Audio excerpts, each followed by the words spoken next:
Chapter 3 Changes Bun Code. C.A. Lindbergh was furious. War had erupted in Europe in 1914, and the congressman from Minnesota, in typically loud fashion, was fighting to help keep America out of it. Wall Street, he railed from the floor of the House, had buncode the citizens. This war wasn't about national security. It was about money. Financiers wanted to get rich from a war fought with the blood of American fathers, husbands, and sons. Congress could not let this happen. But no one seemed to be listening to Congressman Lindbergh, so CA decided to run for the United States Senate. Senators, he believed, had a bigger platform than congressmen. He announced his candidacy in the spring of 1916, then returned to Minnesota and began campaigning across the state.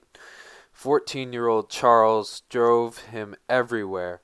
For weeks they traveled over rough roads and through bad weather. Wherever his father spoke, churches, town halls, courthouse squares, Charles handed out an anti-war pamphlet CA had written titled Why is your country at war?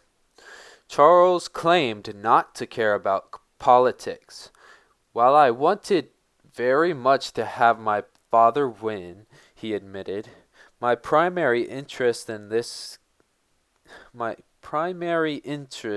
in his campaign trips lay in the opportunity they gave me to drive. Still, when CA said, the trouble with war is that it kills the best and youngest men. It obviously made an impression. Little did the boy know that 20 years in the future he would emulate both his father's sentiments and his fervor. CA's anti-war stand made him unpopular with voters. He was trounced by his opponent and retreated to Washington and his congressional seat, where he continued his fiery crusade against getting involved in Europe's war. But even as CA was shouting on the House floor, Germany was sinking American ships. In April 1917, President Woodrow Wilson asked Congress for a declaration of war. Congress gave it to him, and suddenly CA supported it. The thing has been done, he wrote, and however foolish it has been, we must all be foolish and unwise together and fight for our country. For the first time since entering the House, Congressman Lindbergh fell quiet. Patriotism held his tongue. Wire and struts go to war. Airplanes remained, at the beginning of the war, boxy and slow, but governments on both sides of the conflict pushed for improvements. They recognized aircraft's usefulness during battle. Planes could scout over enemy territory, shoot down other planes, and drop bombs. Across Europe and the United States, aeronautical manufacturers sprang up cramming decades of technological progress into just a few years. Their goal was to enhance aircraft speed,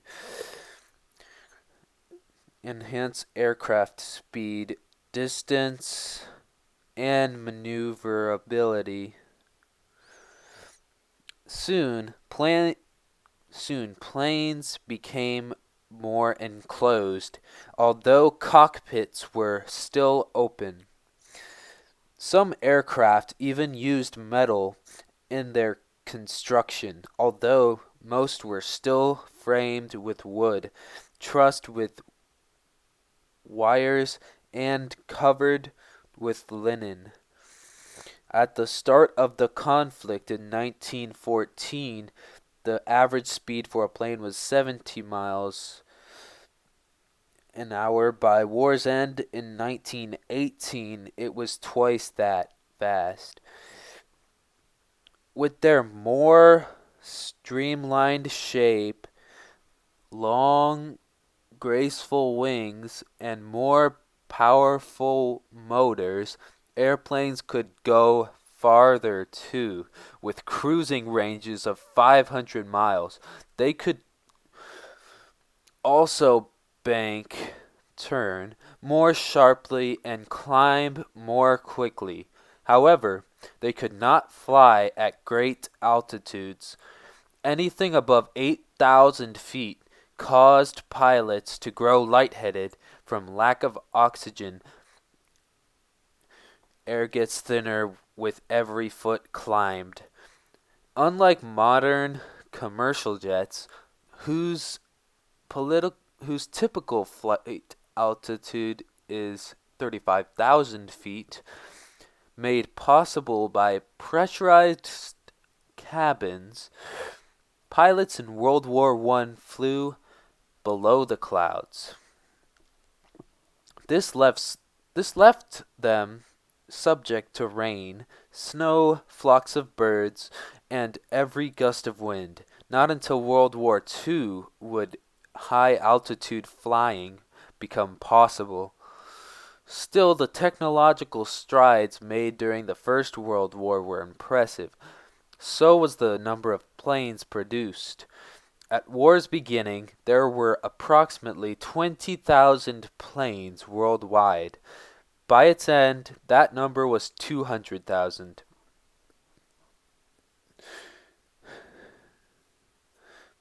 Once considered foolish and fatal, flight had proven itself, and some people began to see commercial possibilities. If planes could serve in war, why not peace? Rescued by World War I, Evangeline and Charles didn't follow CA to Washington for the winter of 1917 to 1918. Instead, they remained at the camp, and at CA's urging began stocking it for the first time with cattle and sheep. Food will win the war had become the national slogan, and anyone who could grow crops or raise livestock for America's soldiers and its French and British allies was urged by the government to do so. And so the camp was transformed into a farm. C.A. believed his 15-year-old son could manage it all. Charles knew he could too. We'll make our 120 acres of field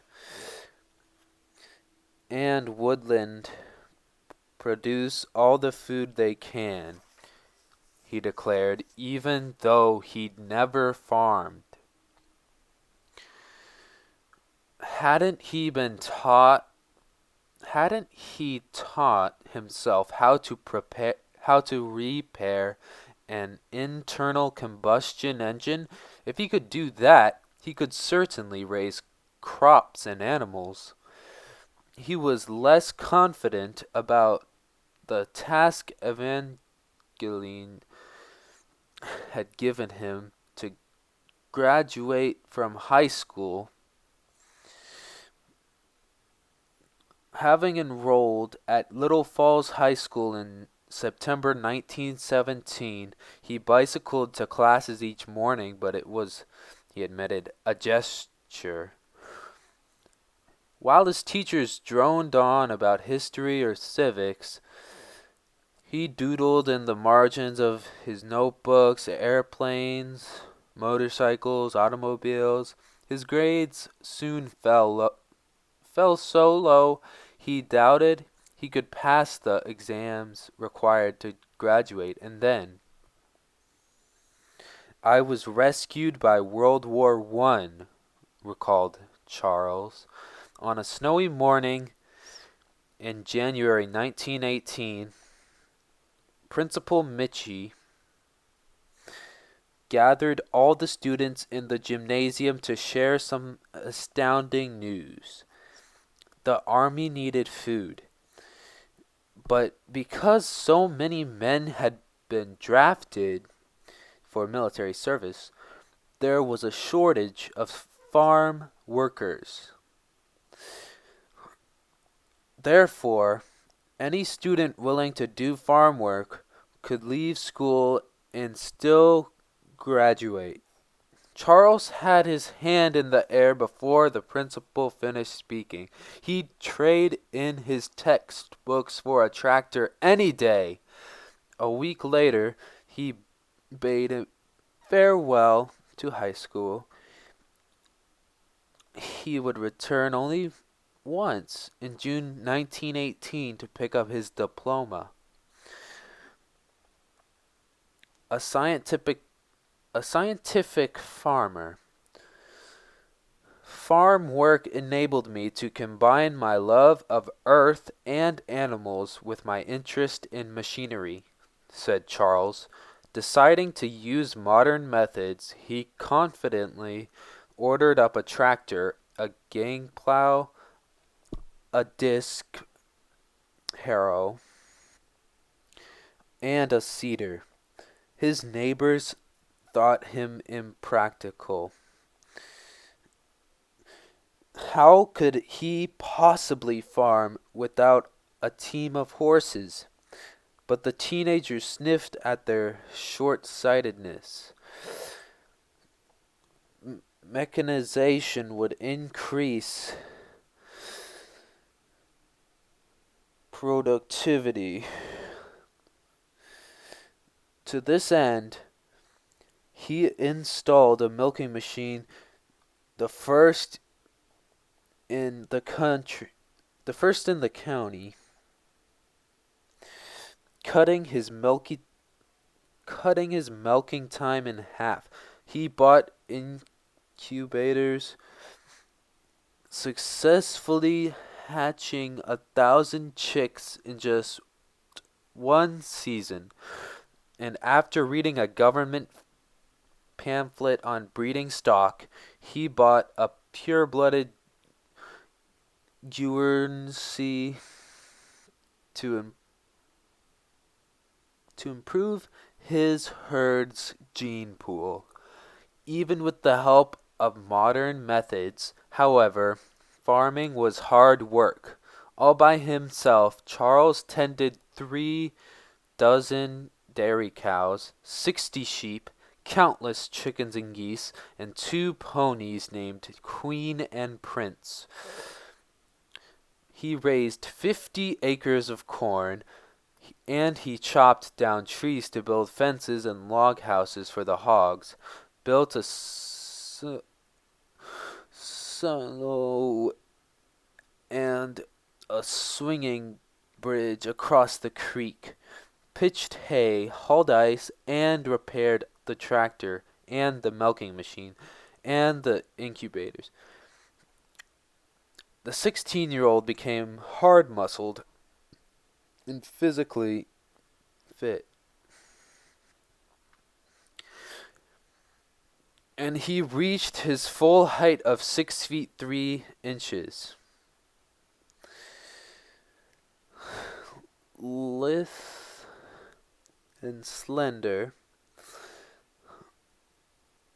He had high cheekbones, a dimpled chin, and a full mouth that rarely smiled. In his startling blue eyes glimmered a faint arrogance. At the end of each workday, after shaking his mother's hand by way of good night, Charles went out to the screened-in porch. Even in the winter, he slept there. He'd wrap himself in an old fur-lined coat of his father's, then burrow under the bed's mountain of quilts.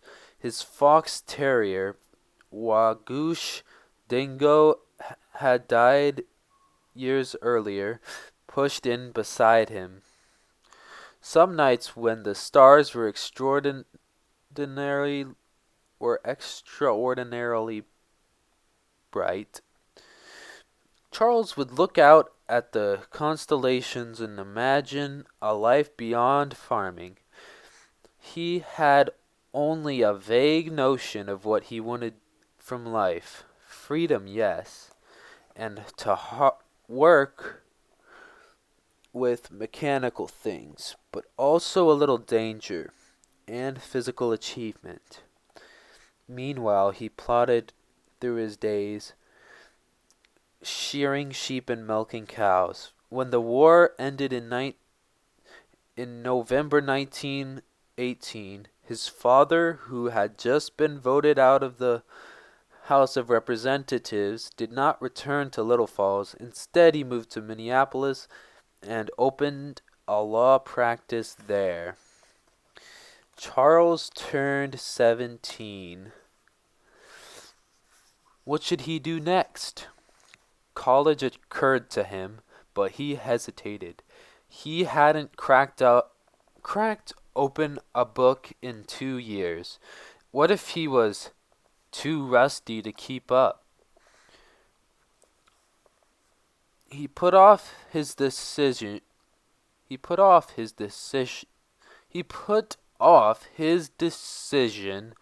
and kept working on the farm. He bought himself a twincycle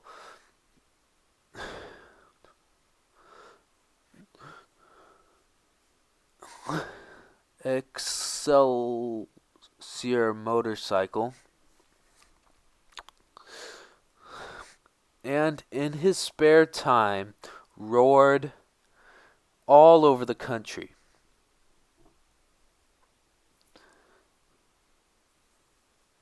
All over the county. He longed to travel farther, all the way to California or maybe Alaska. I loved our Minnesota home, he later explained, but 2 years on the farm was enough. He thought about studying engineering. It made sense because of his interest in science and mechanics, and yet he chose to attend the University of Wisconsin in Madison, probably more because of its nearby lakes than because of its high engineering standards, he admitted. Charles left for college at the beginning of September 1920. As he straddled his Excelsior, he looked back at the cottage and felt a moment's bittersweet nostalgia.